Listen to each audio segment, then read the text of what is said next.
Здравствуйте, меня зовут Гичева Юлия Анатольевна. Я являюсь ведущим специалистом по маркетингу Национального музыкально-драматического театра Республики Коми. В мае этого года я окончила театральный институт имени Бориса Щукина по специальности театральный менеджмент. Это были курсы переподготовки.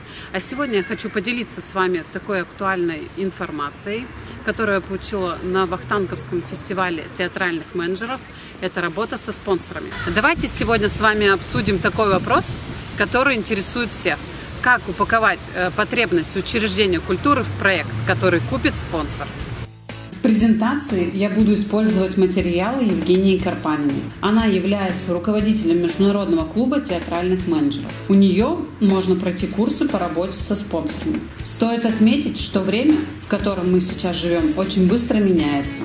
И привычными спонсорскими письмами никого не удивишь. На данный момент в выигрыше тот, кто креативнее и интереснее преподнесет свою идею.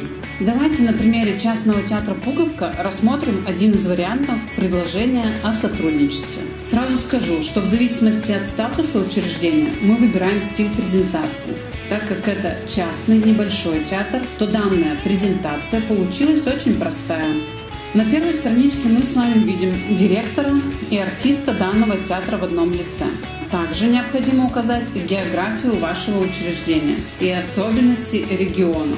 В презентации вы можете использовать фотографии, подходящие под идею и концепцию вашего проекта. Не забываем рассказывать, кто вы, что и где. Данный театр указал, как они добираются до мест проведения детских спектаклей и что им приходится преодолевать, чтобы каждый ребенок отдаленных поселков мог увидеть сказку. Они сделали акцент на ремонт, который произвели своими силами в помещении, не предназначенном для театральной деятельности.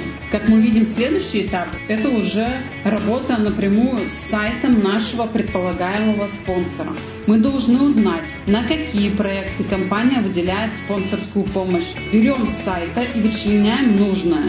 Далее мы рассказываем о своем предложении к данной компании. Уточняем, мы не просим, мы предлагаем идти с нами в одном направлении. Обязательно указываем запрашиваемую сумму проекта.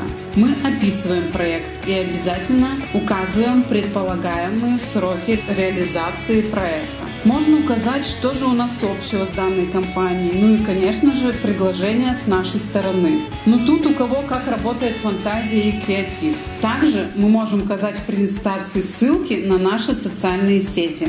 Не забываем поблагодарить за внимание. Частному театру «Пуговка» спонсорский договор подписали 3 крупные компании. Что нужно было театру «Пуговка»? Ну, конечно же, стулья. А что нужно этим спонсорам?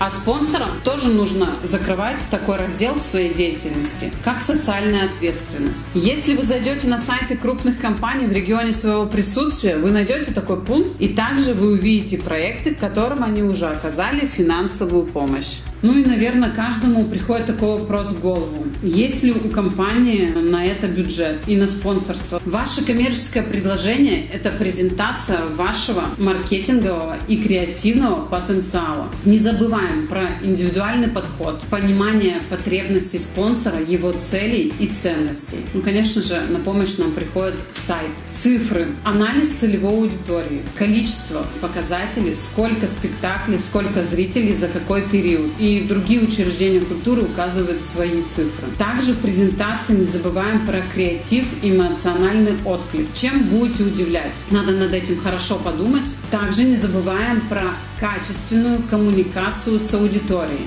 Ну и, конечно же, инфоповод.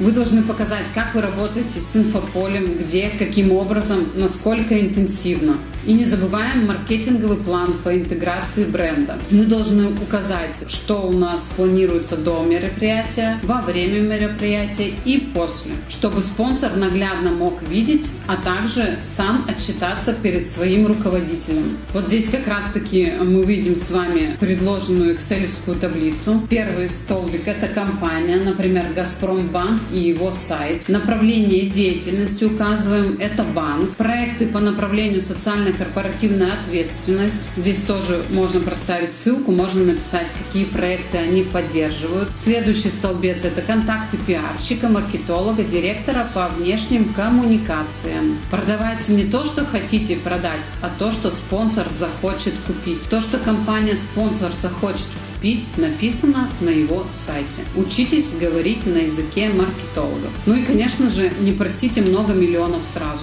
Учитесь рассказать историю, что бы это задело предполагаемого спонсора, и он выбрал именно ваш проект. Надеюсь, информация, которой я сегодня с вами поделилась, будет вам полезна. Вы всегда также можете обратиться ко мне лично, все контакты будут указаны ниже.